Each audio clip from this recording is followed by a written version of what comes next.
So what's up everyone, and welcome back to our channel in another tutorial. Today we're going to see how to generate reports in Xero. So firstly, log into your Xero account, then click on Accounting on the top menu bar.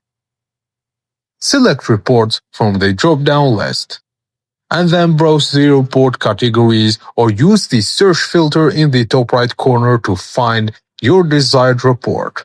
Just a tip, click the star icon next to any report name to add it to your favorites tab for quick access later. Now to manage and customize, select your report and let Xero auto-generate a base version. Then use the top menu options to filter dates or tracking categories. Also use the top navigation tabs like Custom, Draft, Published or Archived to organize, save, or retrieve finalized and logged financial summaries.